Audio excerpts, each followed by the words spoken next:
Pagdating naman sa trabaho guys, nakikita natin, or pagdating sa kaperahan, no, very peaceful naman yung energy nyo. I'm sensing na yung iba sa inyo talagang kontento naman kayo sa mga pinagkakakitaan nyo, mga kapiksi, no? Especially na parang hindi naman kayo nagkukulang, kumbaga hindi naman kayo masyadong nagkukulang, or hindi naman kayo masyadong nagigipit, no? You have more than enough. Actually, yung iba sa inyo pwedeng sobra-sobra pa, no, yung sinusweldo nyo versus sa panggastos nyo. So may mga chance na nakakaipon pa kayo.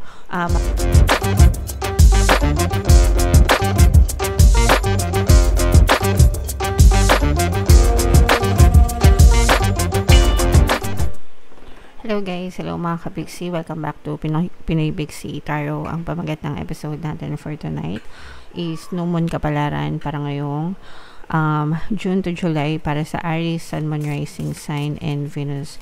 Yung ating New Moon guys ngayong June ay sa June 25 mga kapiksi. Tapos yung next na New Moon naman natin ay sa July 24 guys. So ang reading na to ay para sa period na yan mga kapiksi. So, unahin natin tong deck na to guys. Tingnan natin yung moon message para sa inyo mga kapiksi. So, meron tayong the energy is gaining momentum. Pag sinabing the energy is gaining momentum, tumataas yung energy level. Very high mga kapiksi. And kapag mataas yung energy level, especially when it comes to manifestation guys, no? Mas mabilis magmamanifest yung mga desires nyo mga kapiksi. So kapag ka nagigain kayo ng momentum guys, mas lalong dapat fino-focus nyo yung attention nyo dun sa mga bagay na gusto nyo para the more na mag-manifest din siya sa inyong physical reality mga kapiksi. Okay? The key is to staying focused and mag-persist guys dun sa mga desire nyo until such time na ma-experience nyo siya sa buhay nyo. So, attune to the moon guys. I know I'm headed in the right direction. Wow, napakaganda. Again mga kapiksi, I know I'm headed in the right direction. So, i-comment nyo na rin yan guys sa comment section. Know and understand na palagi tayong ginagabayan ng ating mga gabay and the universe mga kapiksi, no? Kahit ano pa yung gusto nating marating sa buhay, basta palagi tayong nakafocus mga kapiksi, the universe is always moving tao, people, things, situation sa paligid natin para ma-manifest yung desires natin, including tayo, no? Pati tayo mga kapiksi, minumove din tayo ng universe in making the right decisions, ganyan-ganyan, in making the right actions para ma-reach natin yung mga goals natin. Basta palagi tayo nakafocus guys dun sa mga intentions natin. So, you don't need to worry mga kapiksi. Comment nyo na yan sa baba guys. I know I'm headed in the right direction. Additional meanings guys, this situation is full of potential. Punong-puno ng potential guys yung mga sitwasyon nyo sa buhay, no? Kaya don't ever give up mga kapiksi. Kung wala kayo nakikita na resulta agad-agad, huwag kayong susuko agad-agad mga kapiksi, no? Malayo pa yung pwede nyo marating guys. Give it some time. Just trust the universe, trust the divine, trust the process mga kapiksi. And huwag kayong maatat mga kapiksi. Just believe that it will soon be yours, okay? Your dreams can come true, definitely guys, no? Lahat ng mga pangarap natin pwedeng matupad sa buhay. Napakarami na ng mga success stories guys, no, sa totoong buhay, di ba? Even yung mga kinikilala natin na mga super successful na mga tao sa buhay, di ba? Mga tao sa buhay nila, they came from nothing and then turned out into something, di ba? So ganun din tayo mga kapiksi, no? Kung nagawa nila, magagawa din natin. Ang kaibahan lang natin is yung mga effort at saka yung mindset mga kapiksi, no? So yun lang yung pagkakaiba nating lahat. Kaya make sure na yung mindset natin palaging nakatuon dun sa mga gusto natin, okay? More effort is yet required. Are you willing to give it? Kakasabi ko lang kanina, di ba? Effort. So, yeah, effortan natin guys kung gusto talaga natin ma-achieve yung mga bagay na gusto natin, guys, okay? review your goals and ensure you're still committed, mga kapiksi, and keep moving forward. So, yung mga goals natin, dahil mid-year na ngayon guys, diba, June, July. So, ito yung mid-year ng 2025. Reviewin nyo yung mga goals nyo, kung the same pa rin ba yung mga gusto nyo, kung na-achieve nyo na ba, kung nahihirapan ba kayo, baka meron kayong kailangan na baguhin na strategy, baka hindi naman strategy yung kailangan nyong baguhin, baka yung mindset nyo lang. Mga kapiksi, yung habits nyo, yung patterns nyo, you have to check everything, mga kapiksi. Okay? Alright. So, comment down below, Aries, if feeling nyo naka-resonate kayo dyan sa mga messages na yan. Tingnan natin yung ganap sa inyo. Shuffle natin to guys. Habang sinashuffle ko to, panoorin nyo muna yung video natin regarding dito sa ating paano mag-manifest ng abundance video course. Kapiksi, sawa ka na ba sa mga struggles at hirap sa buhay mo? Masipag ka ba at masikap sa buhay ngunit hindi ka pa rin umaasenso? Ilang beses ka na bang nag-attempt mag-negosyo at mag-invest pero palagi ka pa rin nalulugi? Sa pagkakataon na ito ay maaaring may subconscious beliefs ka na nagiging balakid sa iyong pag-unlad at pagyaman. Introducing, paano mag-manifest ng abundance video course. Dito ay matututunan mong ma-overcome ang mga balakid mo para tuluyan ka ng umunlad, umasenso, sumagana, maging matagumpay, successful at maswerte sa iyong kabuhayan, pera, trabaho, negosyo, salapi at kaperahan ng bonggang-bongga. Dali, mag-send na ng email sa pinoypixitarot@gmail.com at simulan na ang iyong pagyaman ngayon. Alright, so sa lahat ng gusto mag-avail ng course guys, naka-flash sa screen nyo. Una, meron tayong paano mag-manifest ng abundance video course. Meron din tayong paano mawala ang third party at magkaroon ng harmonious na relationship. And meron din tayong paano pabalikin si ex, revise breakup.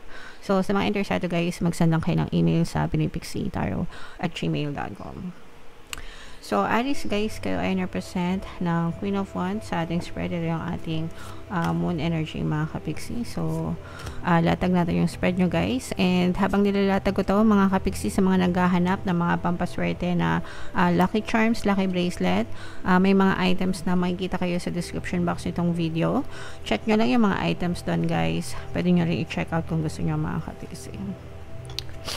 Okay, so, yeah. Dito sa reading nyo guys, medyo negative ito, mga kapiksi, no? Pero ang lumalabas na negative dito is more on relationship energy, mga kapiksi. Kasi for some of you guys, you may be dealing with someone or you may be experiencing some kind of deception guys pagdating sa relationship nyo. And itong relationship nyo, marami na itong frustrations, maraming disappointments, mga kapiksi. Ibig sabihin, for some of you, pwedeng nalaman mo or na-discover mo na maaring niloloko ka ng person mo sa kung ano mang kadahilanan, mga kapiksi, no? Iba-iba, maraming dahilan, iba-iba kayo ng dahilan pagdating sa relationship, iba-iba kayo ng sitwasyon.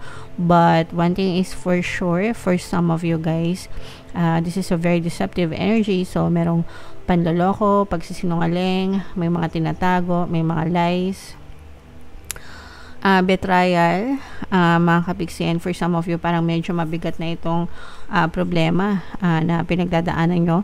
I'm sensing na for some of you guys, medyo matagal na, no? Parang medyo matagal na itong problema nyo sa relationship kasi yung iba sa nyo parang nagpapatong-patong na, pwedeng paulit-ulit na lang yung na-experience nyo, o kaya naman iba-iba lang ng sitwasyon, no? Kunwari, nag-away kayo kahapon, tapos nag-away kayo kanina, tapos nag-away kayo bukas. Palagi nag-aaway, iba-ibang dahilan, pero hindi naman nasa-solve yung mga relationship problems nyo, mga kapiksi.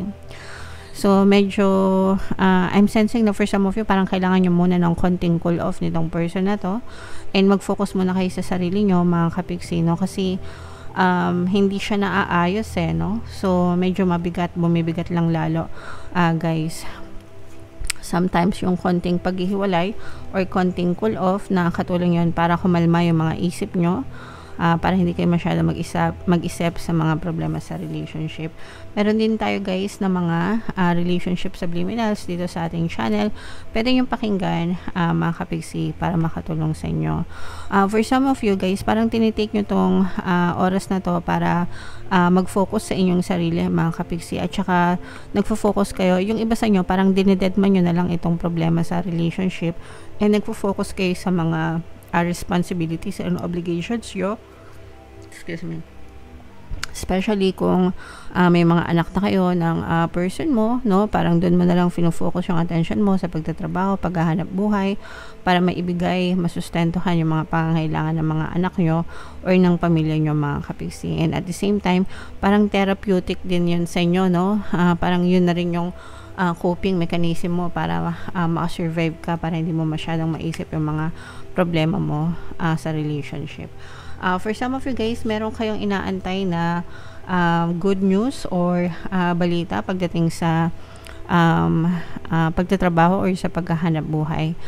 Guys, ito parang hindi pa siya dumadating sa inyo, pero you're patiently waiting. Yung decision nyo, kung anong gagawin nyo sa trabaho nyo or sa pinagkakakitaan nyo, para magiging concrete lang yung decision nyo kapag natanggap nyo na yung magandang balita. Okay? So, maging ready na lang kayo guys, kasi anytime pwede nyo matanggap yung good news na yan, mga kapiksi. Pagdating naman sa trabaho guys, nakikita natin, or pagdating sa kaperahan, no, very peaceful naman yung energy nyo. I'm sensing na yung iba sa inyo talagang kontento naman kayo sa mga pinagkakakitaan nyo, mga kapiksi, no? Especially na parang hindi naman kayo nagkukulang. Kumbaga hindi naman kayo masyadong nagkukulang, or hindi naman kayo masyadong nagigipit, no? You have more than enough. Actually, yung iba sa inyo pwedeng sobra-sobra pa, no, yung sinusweldo nyo versus sa panggastos nyo. So, may mga chance na nakakaipon pa kayo, mga kapiksi. And yun yung pinaghahandaan nyo, guys, parang pinaghahandaan nyo na makaipon para sa kinabukasan ng pamilya nyo, mga kapiksi. And this is abundance of love and happiness. So, kahit nasabihin natin na yung iba sa inyo tagilid sa relationship, yung iba naman okay naman yung relationship nila. And kahit na tagilid yung relationship nyo sa romantic, mga kapiksi, pagdating naman sa family, sa friends, sa mga kaibigan, ganyan, doon naman kayo pinagpala kasi maraming taong nagmamahal sa inyo, mga kapiksi. Okay? So, wag nyong isarado yung sarili nyo dahil lang sa isang tao. You are always loved, mga kapiksi, ng mga tao sa paligid mo. Okay?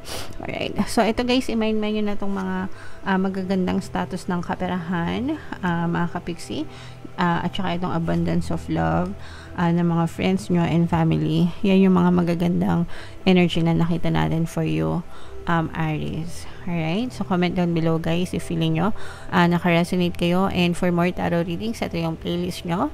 Ito naman yung ating success stories ng paano mag-manifest ng abundance video course. Click here to subscribe guys. Ito yung ating mga pampaswerte subliminals. Thank you for liking, sharing, and subscribing, mga kapiksi. See you next time. I love you all. Have a nice day. Bye-bye.